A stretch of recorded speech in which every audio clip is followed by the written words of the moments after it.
Welcome to the COVID-19 Economic Injury Disaster Loan EIDL 2021 Updates webinar, the third in our Economic Relief Act webinar series. This series is being recorded and will be available for review on our website. Today's webinar provides an overview of updates to the recent changes and enhancements to the EIDL program directly from the U.S. Small Business Administration, North Carolina District Office. I'm Bob Weston, Director of the Sbtdc statewide COVID-19 Business Recovery and Resiliency Program, a CARES Act funded initiative expanding the Small Business and Technology Development Center's capacity to assist small businesses in successfully navigating the COVID-19 crisis.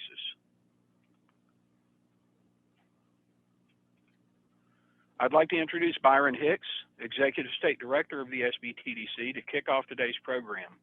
Byron Hicks was named the State Director of the Small Business and Technology Development Center in January 2021. He also serves as the Assistant Vice Chancellor of Business and Technology Extension Programs in the Office of External Affairs, Partnerships, and Economic Development at NC State University. Byron? Thank you, Bob. I want to welcome everyone to our third in a series of webinars to assist in SBA funding options for small businesses. The Sbtdc is a statewide business and technology extension service of the University of North Carolina system. Our offices are hosted by university system campuses across the state, including the 5 HBCUs. We serve clients in all 100 states of North Carolina.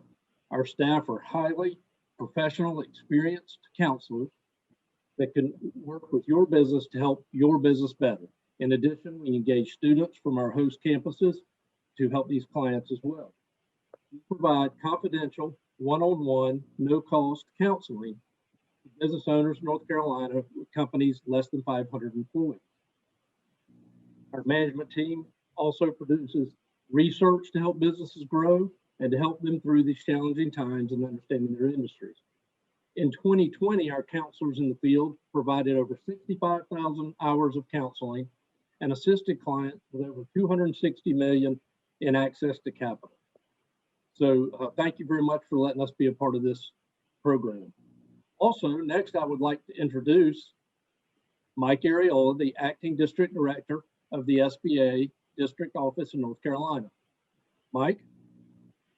Great, thank you so much, Byron, and thank you also, Bob, for hosting us. We're delighted to be able to showcase some of our COVID-related programs for your audience.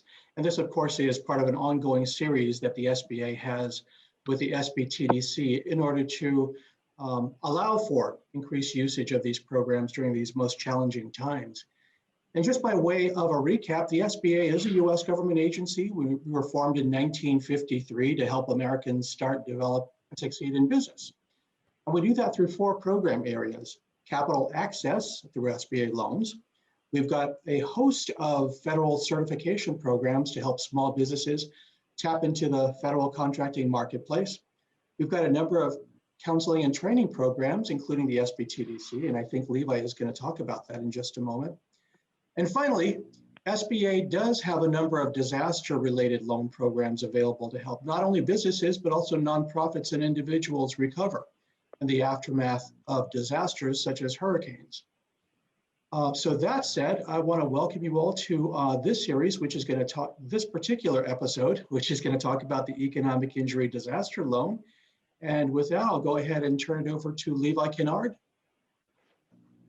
Thank you, Mike. I appreciate the introduction. I want to thank the Sbtdc for setting up this webinar series and bringing the information that businesses need directly to them. They've been doing this during the entire pandemic. If there's one takeaway from today's presentation, I say reach out to your local Sbtdc, build a relationship with them because they have a wealth of experience when it comes to COVID-related loan programs, the PPP grant program. So definitely reach out, get a counselor from Sbtdc. Today, I'm just going to be talking about the programs in general. The Sbtdcs are boots on the ground, so reach out to them.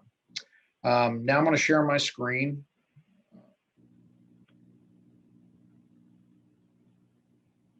Can everybody see that? We can. Okay. Yes.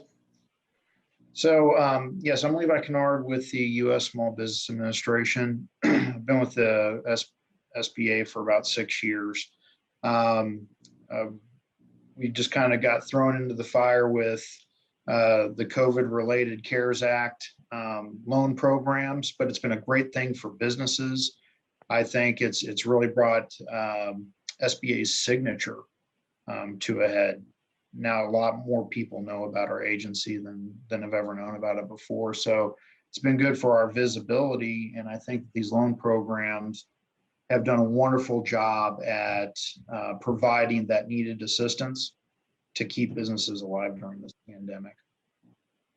What we're going to talk to today about is the EIDL loan specifically. We may touch on the PPP a little bit, but this is an EIDL presentation. And I know this is a program that most people are fairly familiar with by this point. There's been some minor changes in the Economic Aid Act of December 27th, but for the most part, the program has remained intact. And so we're just going to go over some general aspects of it. And then we're going to try to get into some frequently asked questions, see if we can't answer some of the inquiries from some of the businesses that may be having trouble with the program.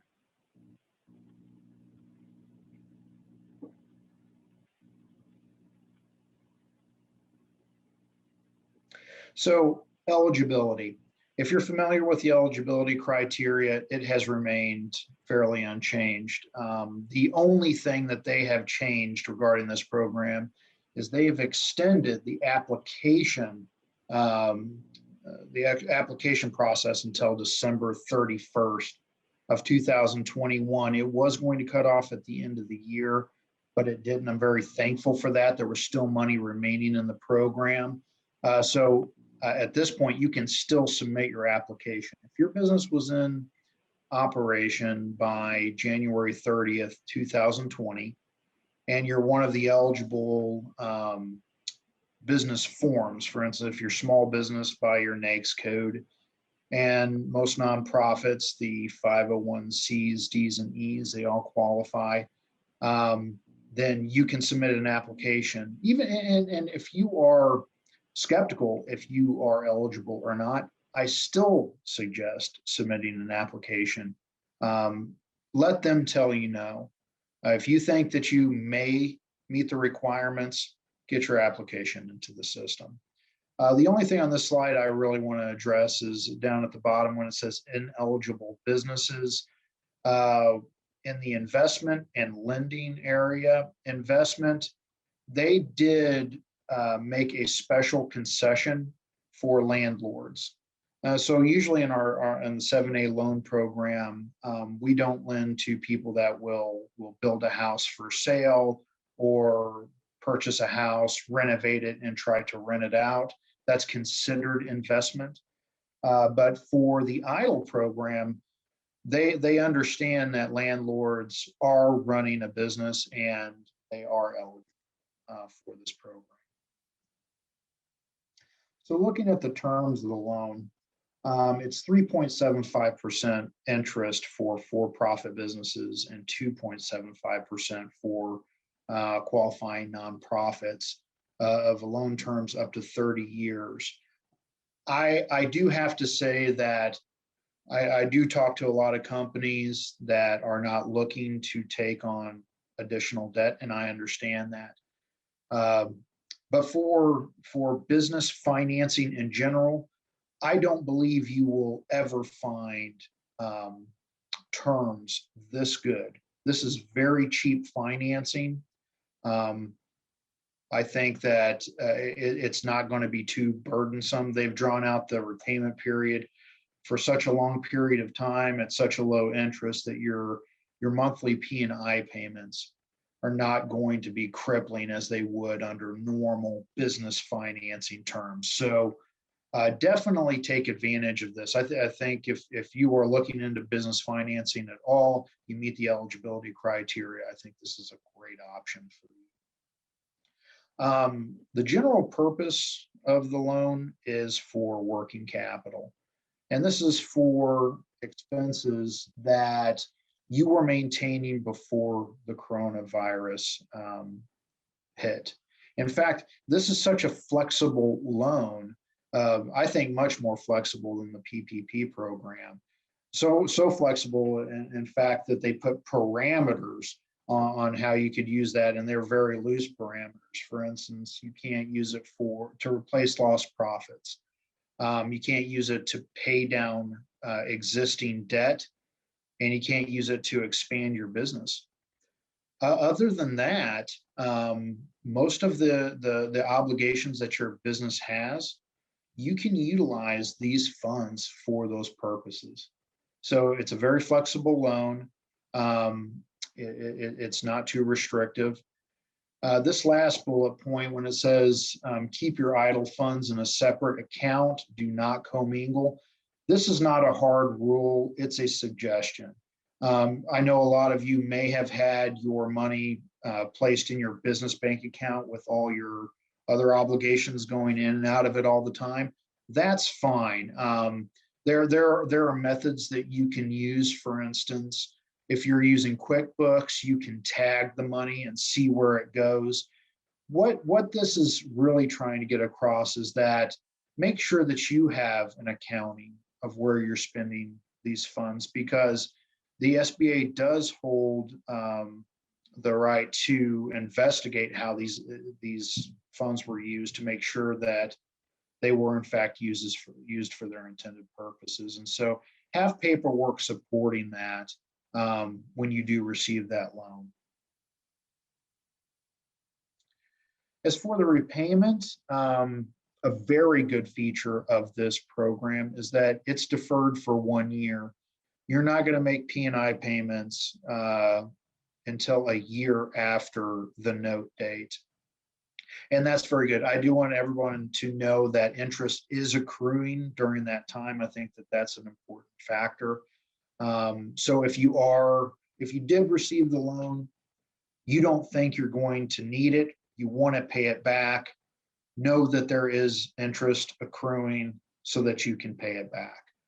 But if not, you're not going to have to start making these obligation payments for another year. And hopefully by that year end, when that deferral period expires, that the coronavirus has subsided enough that your business can continue regular operations and get you back to your revenue levels that you were used to. Prior to getting the loan, you will get an amortization schedule. And it does have a question coming up in the frequently asked questions that if you receive an offer, so when you submit your application and the SBA comes back to you with how much they're willing to offer you, is that the loan? It's not the loan. You do not have that loan until you sign your loan authorization. And then after the year deferral period, you receive that amortization schedule. You'll know that that's about time when you need to start repaying that loan back. Yes, and the applicant can pay by mail and online payments. We're going to give you a site, pay.gov, later in the presentation. That's probably the most convenient way to do it. And that's the most convenient way to get your payoff letter as well. So how do you apply for EIDL? I have not really witnessed a loan application process as simplistic as the EIDL program. It really is just clicking on this site and you're going to land on this page. I have witnessed with my own eyes businesses complete this application in 15 minutes. It is not difficult. If you have your business information, you're going to be fine. Just put the business information in there, double check that it is correct. That's very important because when we start talking about denial reasons, a lot of the time it's unverifiable information where you put your information in there incorrectly. That's a big problem. So make sure that that's done correctly. But other than that, very simplistic application process, and it gets you into the system. Now I want to go over some of the most common decline issues that I'm seeing in a lot of the counseling. One is credit history. There is a credit score threshold. If you are denied based on credit history, what I would suggest is do go into the reconsideration process. First step is reaching out to the Sbtdc, getting a counselor, and listen to what they have to say. They've done these reconsiderations, hundreds of them. So listen to what they have to say. But and what you're going to need to submit to improve your chances of being approved for the loan is definitely have to do your 4506T, which is just an authorization for the SBA to reach out to the IRS and retrieve your tax returns. They can't necessarily go directly off of what you submit to them. That is a chance for error or fraud when you're sending something to the SBA. So it's better when they get it from the horse's mouth. With that authorization agreement, they can reach out to the IRS. Definitely, if you believe that your credit score when you submitted your application was too low, but since you submitted that application, received that denial letter, you're seeing a jump in your credit score, you believe you're over the threshold. Another thing that I would suggest adding in with your reconsideration package is a soft pull on your credit score. You don't have to do a hard pull, just do a soft pull and submit it with your narrative. Not an eligible business activity. If you think that you are an eligible business, but on your tax return, your CPA has placed a NAICS code on there that makes you ineligible. And that happens sometimes because before the pandemic hit, if you weren't in government contracting, who knew what a NAICS code was? I didn't know what a NAICS code was. So that number was on your tax return, and it may have been on there for years. But the NAICS code, appropriate NAICS code for a business, is where the preponderance of your revenues come from. So if you believe that it is an error, then this is something that you can communicate to the Office of Disaster Assistance. Let them know, I'm actually in a NAICS code that does fall within the eligible entity criteria. Here's what I think it is. Here's why I think it is. 51% of my revenue come from revenues underneath this NAICS code. This is what it should actually be. Again, reach out to a resource partner, reach out to the Sbtdc, have them help you craft that argument when you are doing your reconsideration. Another one is economic injury not substantiated. Just like with the PPP, you have to show that your revenues have decreased by 25%, or your gross receipts have decreased by 25% over a comparable quarter or annually. You can submit paperwork similar to that to justify your economic injury. And something that my boss, Mike Areola, was suggesting that I really like is if it's not an audited financial and you're going to use internally prepared financials, sign the bottom of it. That really gives them added assurance that you are putting your stamp of approval. These statements are in fact accurate and correct. Unverifiable information is a huge concern. A lot of times what I'm seeing is people either put their incorrect bank account number in, or they can't associate a name with a bank account, or they don't put the correct, if it's a business bank account, they have their personal name on there. Just make sure that your information is correct, but know that if something is wrong, there is a reconsideration process that you can utilize to get your loan package back into the queue and likely get it approved. Follow through with the process. We see a lot of people that may miss their communication with the SBA. Definitely be checking your spam folders. Make sure that it's coming from an sba.gov or a .gov email address. That's very important. But just make sure that you're watching daily for that correspondence from the SBA, because after a while, if you did receive a denial letter, they're going to close your case. So definitely make sure that you're keeping track of this.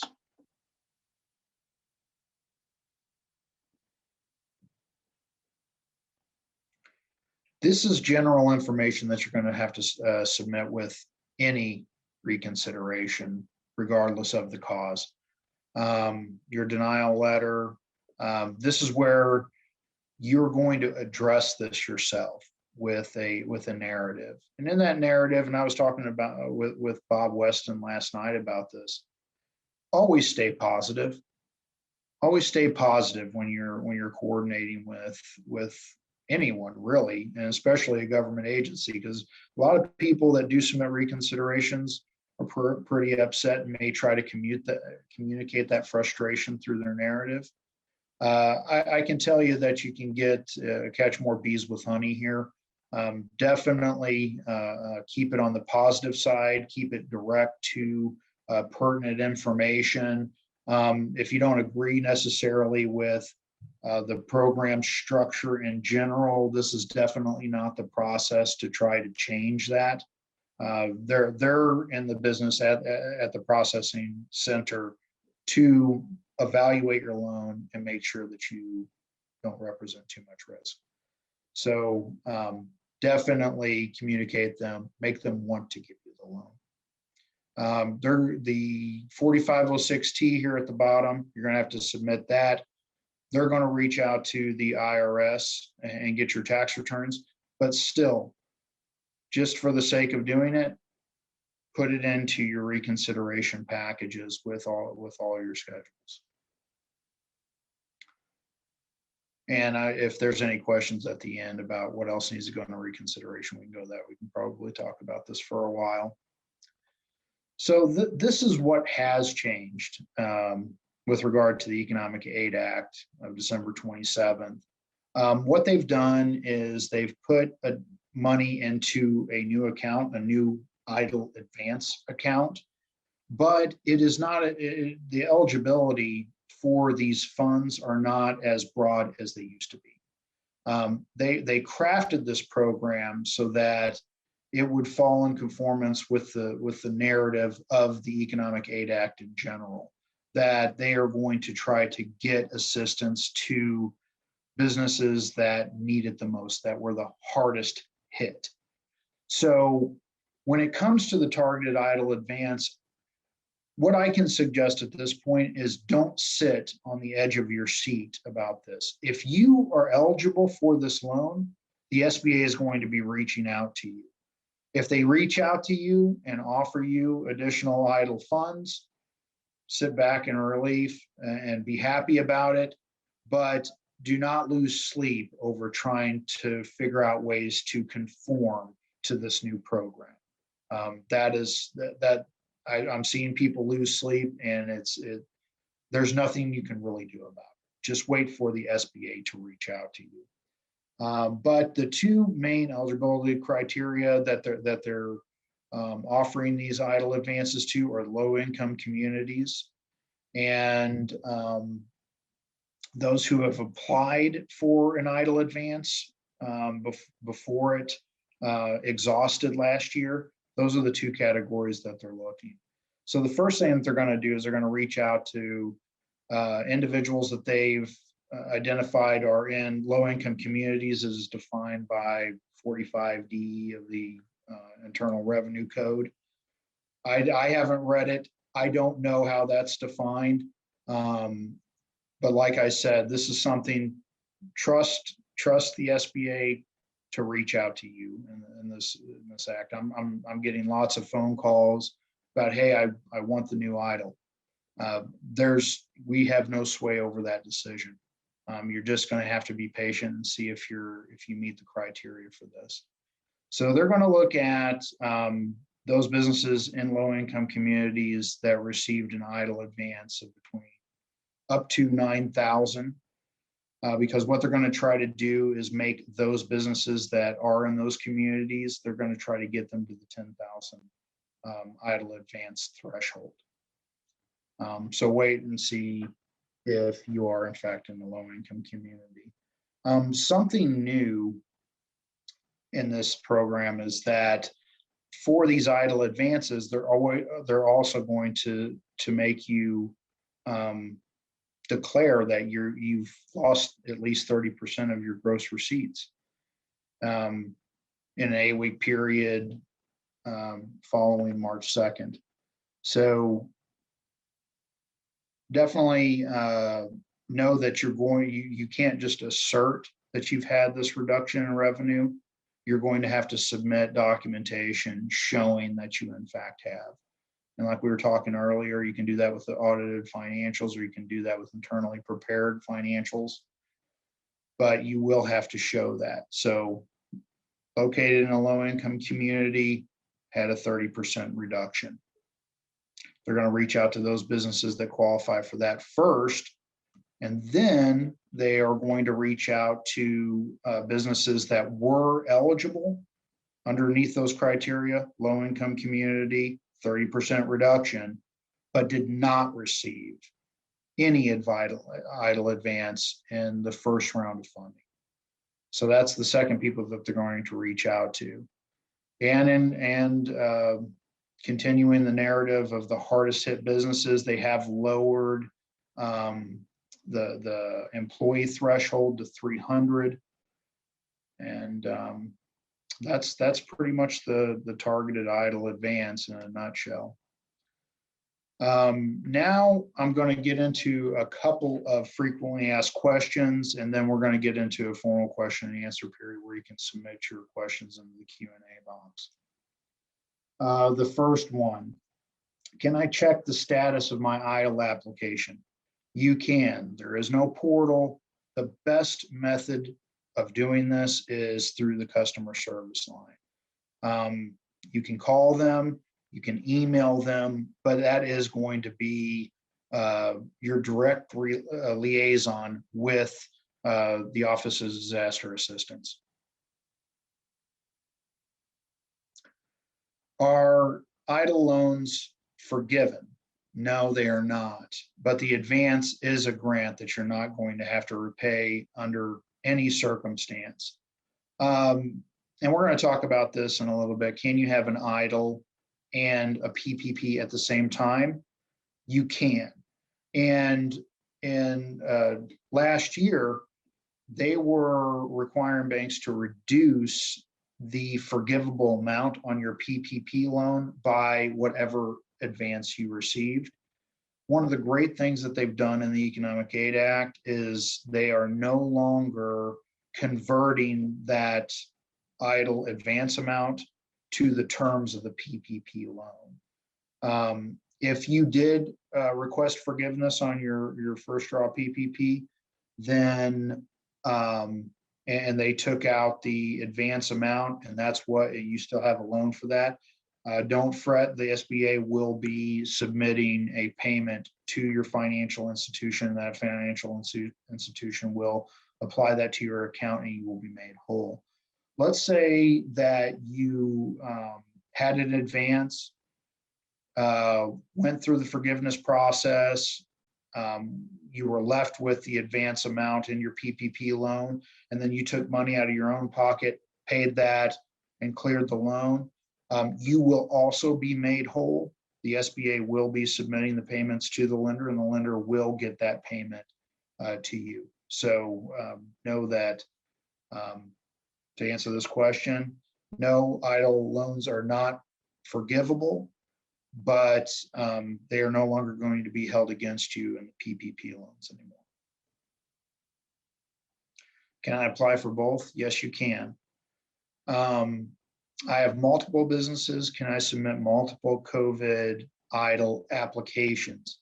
You can only submit one EIDL application per business, or you can only have one loan per business.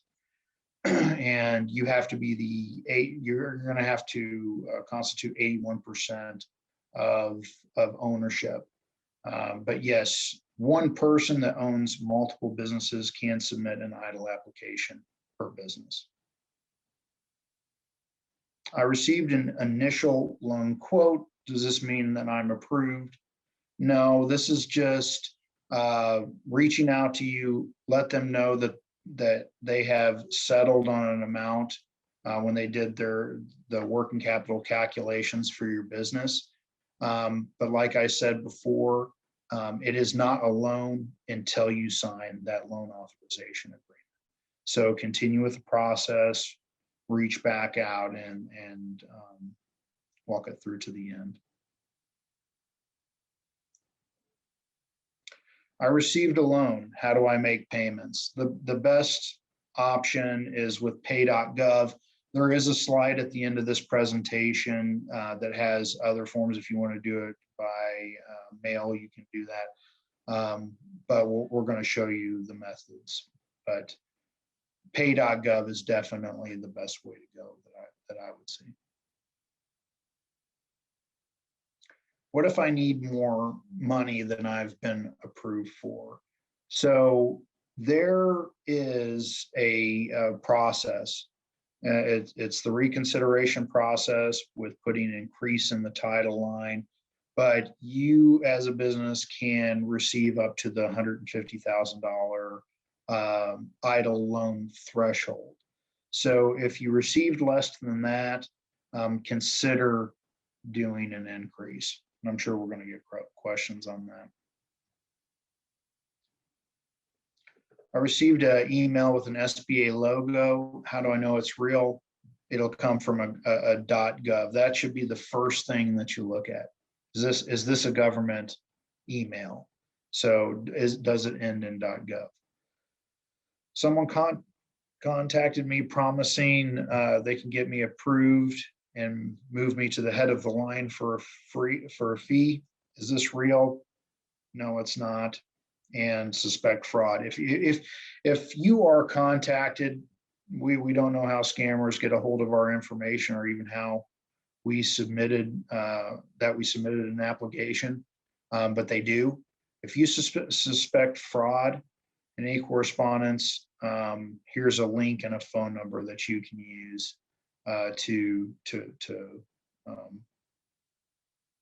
indicate that. Our faith-based organizations, including houses of worship, eligible to receive loans? Absolutely, yes. What if my business started after February 15th? If your business started after February 15th, you are not going to be qualified for EIDL, either the PPP or the EIDL loan.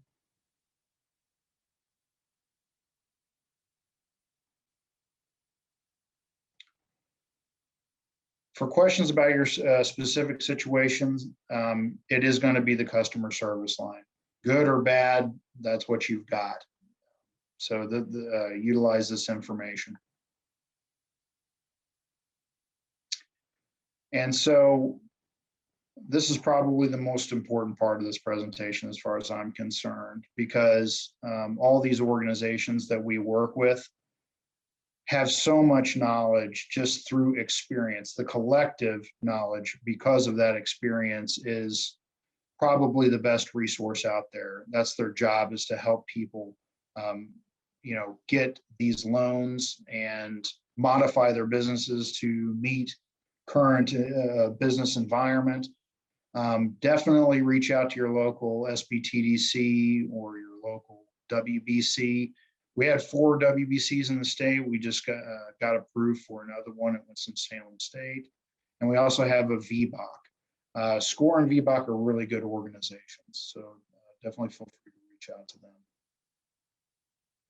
And now I'd like to turn it back to Mike Ariola to go over formal Q&A. All right, thank you so much, Levi, for the presentation. And now let's go ahead and get to some questions here. All right, first question is, what is the SBA doing to process the EIDL applications at a faster pace than what has been occurring? Well, a couple of things. First of all, our disaster assistance division has been bulking up in terms of staffing over the last couple of months. So there has been some relief in that area. But I think Levi himself mentioned the most important development, which is the streamlined application, right, Levi? Absolutely. They've added the streamline application. I think that's a great application portal. They are getting faster. Remember that we built this plane in flight. The Office of Disaster Assistance was a fairly small department to begin with, but they have hired thousands of people and they are improving on these processes daily. And so even if you've had a negative experience before, try again. It's going to continue to improve. We're not going to stop until this is a great system. So they're doing a lot. They are restructuring that department continually to try to improve their service. All right, great. Thank you, Levi. And here's another question. I have a seasonal recreational business. I only had a couple employees part-time. They left. I don't have a facility, so no electricity, etc. I have a large SBA loan, though. I was not able to open last year, and now that there is less restrictions, I could open, but no one is interested in scheduling parties yet. Now it's winter and I'm not able to open. I have basically closed my business at this point, but I still have the SBA loan. What relief do I have? Thank you.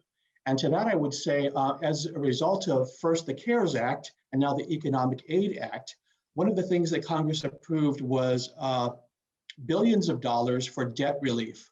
So what that means is you have an SBA loan that is 7A guaranteed with a lender, or an SBA 504 loan, or an SBA microloan, you can get 6 months of your debt service, have the government pick up the tab for 6 months of debt service. You don't need to do anything because the SBA will be communicating with your lender in order to pay that off, whether that's a certified development company or a microlender. So that's the first thing on the 7A, 504, and microloan side. If you have a direct disaster loan from the SBA, as a result of the Economic Aid Act, I believe debt relief is available for you for payments up until the end of March 2021. And by the way, you can find out a little bit more about debt relief, PPP, EIDL, and some of the other things. I'd like everybody to go ahead and take this down. I was looking at a way to type this in the chat, but it's real easy to remember. If you want to get a pen and paper, it's sba.gov/coronavirus relief. One word, coronavirus relief.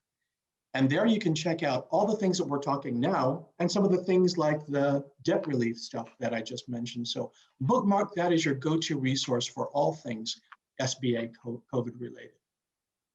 Next question. There were EIDL loans used to buy things they weren't supposed to, such as fixed assets. What will the SBA do? What happens in these cases? I think Inquirer, since you're bringing that to our attention, I think really that you should make an effort to report that to the SBA's Office of Inspector General for any fraud or wrongdoing. I do not remember the email address offhand, but if you want to send us an email to nc@sba.gov, we can provide you with the right links to go ahead and make that report. But wherever there is any waste, fraud, and abuse, the SBA is hearing about these, and we are reporting them for proper handling. So that's what's being done about instances of fraud like that. There are EIDL, if you opened in January, here's one, Levi. If you opened in January 2020, what documentation would you use to apply? In the past, you had to provide a 2019 tax return, which they don't have, But if we didn't open until January 2020, we don't have a 2019 tax returns. Levi, what do you think? Then you're not going to have to submit the 2019 tax return. You don't have it, as just stated. But what you can do is you can submit documentations that proves that you were in fact in business prior to the January 30th deadline. That's going to be the most fundamental criteria that you need to meet at the very beginning of your application process. This is not something in the online portal. There is no place to submit your tax returns. So it's basic business information. And the only two numbers that they're going to ask are your 2019 revenues and associated cost of goods sold. That's the only thing that I can see to be problematic. Let me look into that and get back about what you would put into those numbers. I'm not exactly sure. Thank you, Levi. We received an EIDL in April 2020 with revenue decline. We knew we were running out of capital and requested an increase in September 2020. It took 3 months for SBA to deny us an increase. What do you recommend we do to get it approved?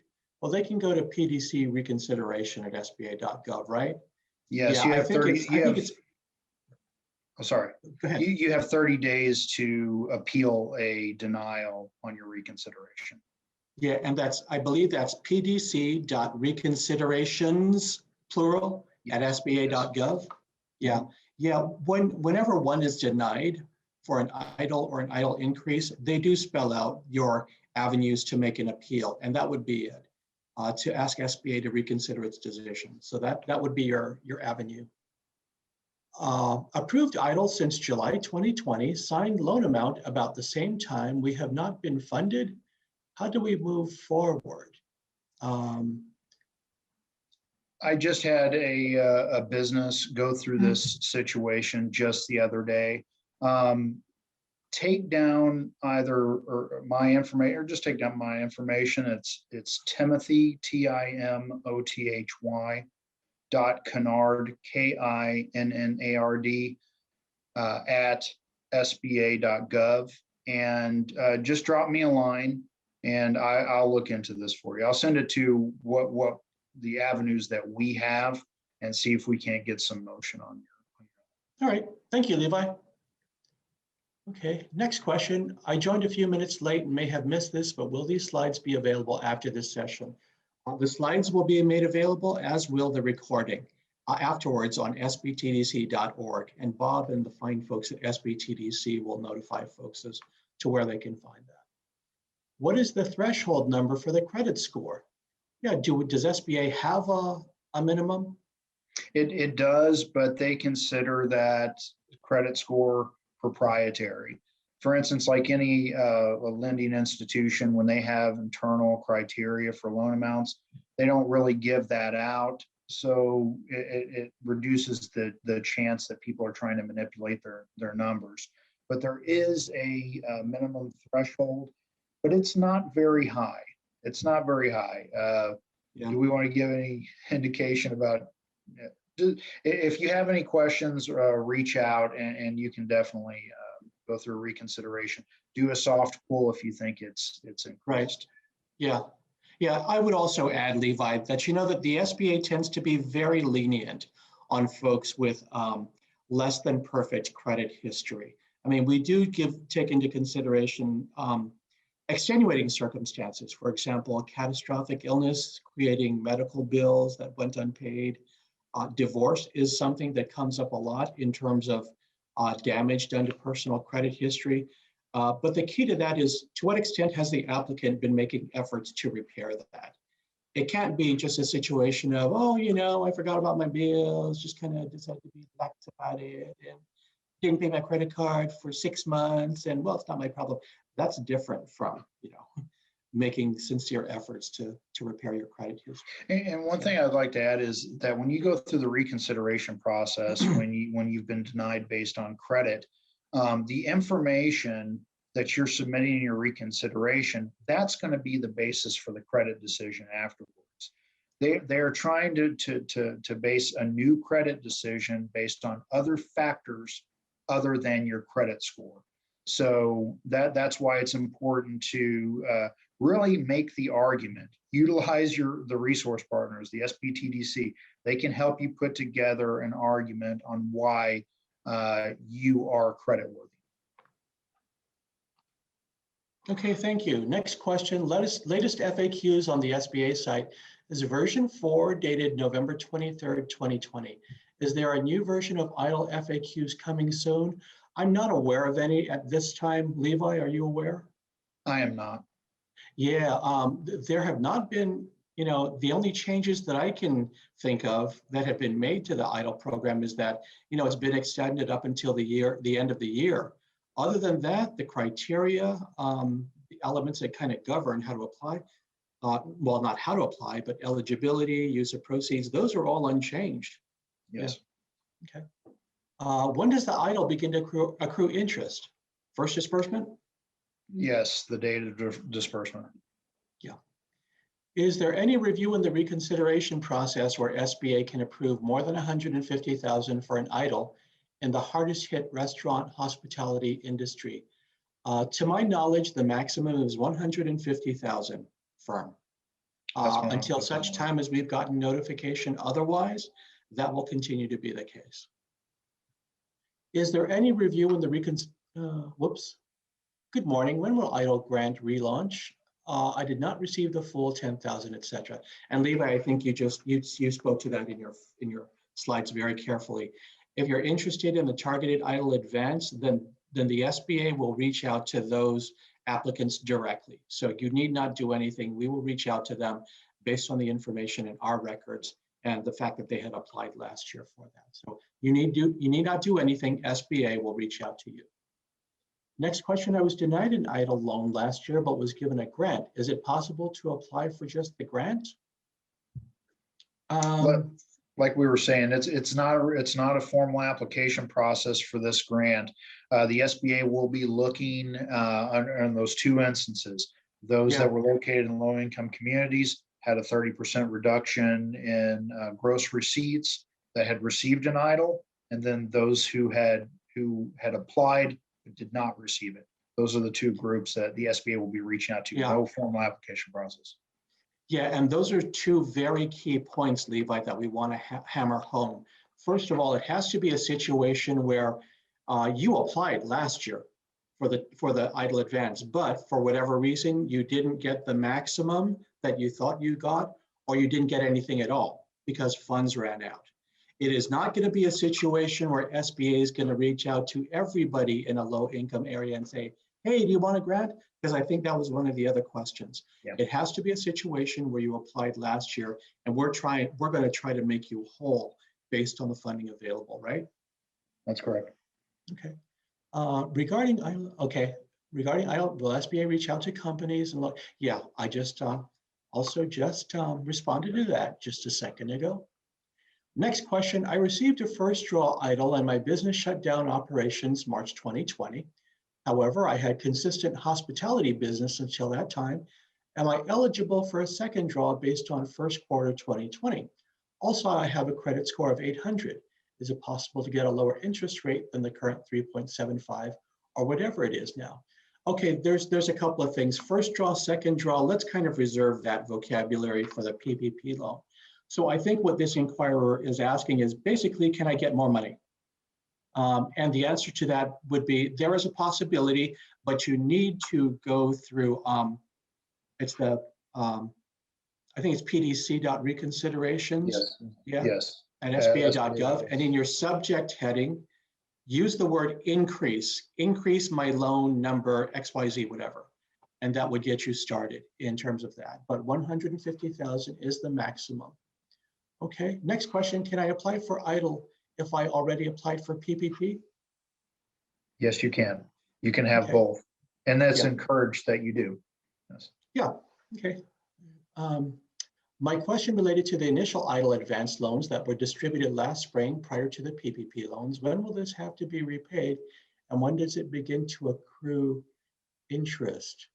Again, idle advances are free money. They are not repaid prior to, when will this? Yeah, idle advances is free. It does not have to be repaid. As far as the idle itself, yeah, that definitely has to be repaid.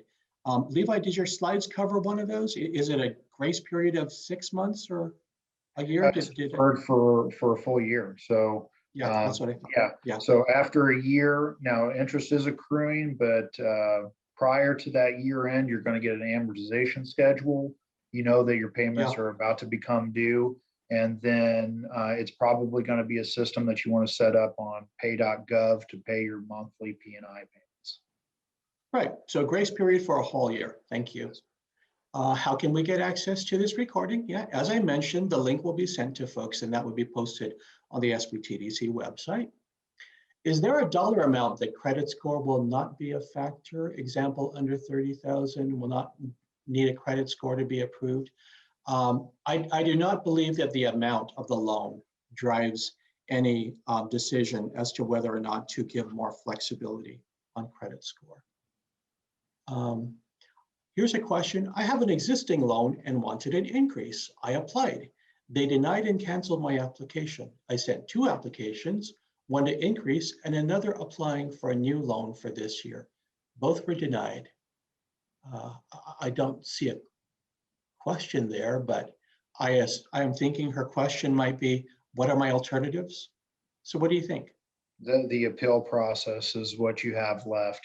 And it's going to be your initial idle loan. There is through the Economic Aid Act, they put more money into the PPP. So there might be a confusion with the first draw and second draw PPP loan, and people able to get an additional idle loan.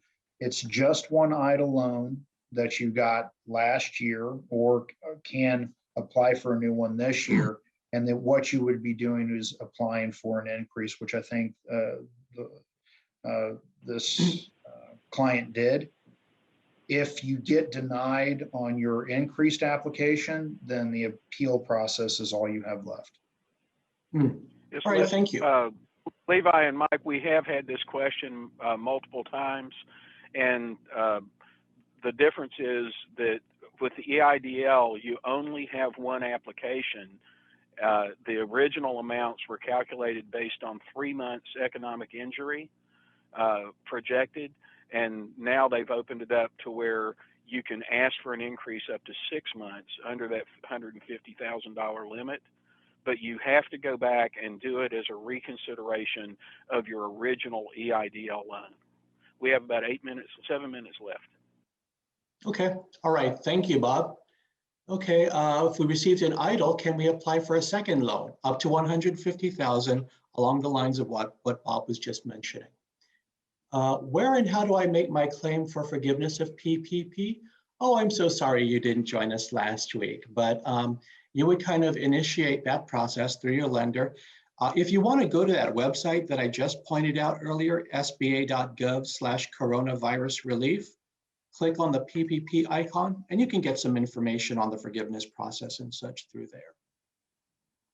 Just to clarify, the EIDL grant no longer exists. Is this correct? Levi, you want to take that one?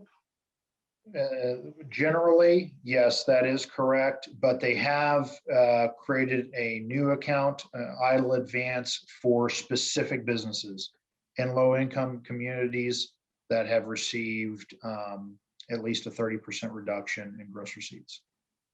Yeah, and again, Levi, it's not a new allocation for new borrowers. This is for folks who applied last year. Yes. They applied last year, they either didn't get what they expected or they didn't get anything at all. So, you know, if your question is, oh, I didn't do anything, I didn't apply, can I apply now? No. SBA will be the one to reach out to those applicants that are affected. Okay. Will you speak to the Shuttered Venue Operators Grant Program? Not in this session, please. This is about EIDL, but at some point, we're probably going to team up with Sbtdc to talk about SVOG. Thank you for the question. The EIDL Advance is no longer accepting applications, correct, except to the extent that we discussed. about the targeted advance. But yeah, the straight answer is no, we're not accepting applications. Yeah. Is your 4506T based on your SSN or your FID, i.e. if you are an S Corp? It's going to be your EIN for your organization, or it's going to, if you are a sole proprietor, then it'll be your social security number. Okay, thank you, Levi. Okay, next question. What if you received an EIDL last year in August, but are needing more funding to keep the business going? Can you still get an additional loan or grant advanced? That's the increase that we've been discussing. Right, okay. Okay, next question. Just to verify, my business received an EIDL advance in 2020. So do I not need to reapply? They will contact me if eligible? Correct. Yes. Can an eligible veteran business submit an application for a second EIDL loan if it is needed for working capital rather than applying for SBA 7A loan? And this is, yeah, provided it's no more than 150,000 total, SBA can consider an increased application. It's not going to be automatic. I mean, it's subject to SBA's underwriting criteria, et cetera. Yeah, and that, just to clarify, that is apply. I'm sorry, just to clarify, that is apply for reconsideration. Another avenue for someone that has an existing 7A loan would be the SBA Express loan. Great. All right. Thank you, Bob. Okay, next question. Yeah, can an eligible veteran business submit an application for a second EIDL loan if it is needed for working capital rather than applying for a SBA 7A loan? Yeah, again, up to 150,000 potentially. If I received an EIDL, how could I apply for partial forgiveness? No forgiveness is being contemplated at all for an EIDL. That's totally separate from PPP. In reconsideration phase for 6 months due to incorrect account number, the form removed part of the business name after submission. So you may want to refer that to your development team. How do you expedite being released from the queue to be funded? Second question, are the 10,000 grant being advanced even though funds are not available? Okay. Let me reread that first part. In reconsideration phase for 6 months, I've been in the reconsideration phase for 6 months due to incorrect account number. The form removed part of the business name after submission. So you may want to refer that to your development team. Okay, thanks, noted, thank you. How do you expedite being released from the queue to be funded? Yeah, Levi, any thoughts on that? I mean, it really is, you know, based on your position in the queue and how quickly our clerical staff is working through that, right? Yes, that's correct. Yeah, thank you. I have a new business that was open in January 2020. Do I need to submit my tax return before applying for the EIDL loan? And I think, Levi, you mentioned, because we had exactly that case a few moments ago, what they would do if they opened only in January 2020, right? Is the landlord eligible to apply due to the loss of income from rental of commercial property? Yes, and that was one I wanted to talk about when the general eligibility that investment companies were not originally eligible under any of our 7A loan programs, but under the EIDL program, landlords do qualify or are eligible businesses. Okay, all right, thank you. Is there any discussion happening about relief for businesses that opened after the January 30th, 2020 deadline?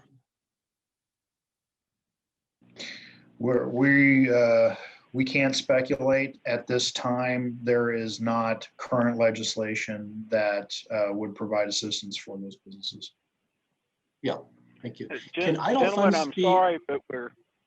I'm sorry, but we are at the end of our time. We have 1 minute left. So if we can take this as the last question. Okay, all right. Yeah, can EIDL funds be used to pay off exorbitant employer taxes that are behind? Are you talking about FICA? I think it sounds like they're talking about FICA withholding, that sort of thing, right? Yes, but that would be considered paying down a principal on a debt, and that's one of the restricted categories. Yeah. You can make the monthly installment payments, but you cannot pay down the principal of that debt. Yeah, there's also the issue about, paying for the nature of FICA withholding tax. And basically, those are funds held in trust. Those are not eligible on the 7A side. I don't think they're going to be eligible at all on the direct side. So with that, Bob, do you want to take it from here? Yes, I can. Thank you, Michael and Levi. Just great to have you on here and answer so many questions. We know that there are still questions in the queue, and I just want to assure everybody that we are following through, and our business resiliency counselors are going through these questions and following up with participants. So even if you didn't get answered during the webinar, we will follow up with you. I'd like to thank you all for attending, and a special thanks to all of our SBA resource partners that have done so much to help us put this together. Our next webinar in our Economic Relief Act series is scheduled for next Thursday, February 11th at 9 a.m. and it will cover the COVID-19 PPP forgiveness process in more detail. To make the webinar recording and slides will be posted at our website, sbtdc.org/coronavirus/webinars/html. To make a virtual appointment with an Sbtdc resiliency counselor, you can go to www.sbtdc.org/ERFC. And that is also in the confirmation, the follow-up email you'll get from the system. Please do reach out to a counselor. A lot of these questions go into some detail, and our counselors and the other resource partners, SBA resource partners we work with, and the Small Business Center Network, all are there to help businesses get through this process and get through these times. We want to say a special thanks to the SBA North Carolina District Office for helping us and being our experts for this webinar. The Sbtdc is administered statewide by North Carolina State University on behalf of the University of North Carolina system, and is funded in part through a cooperative agreement with the U.S. Small Business Administration. Thank you for attending, and we hope we can help make your business better.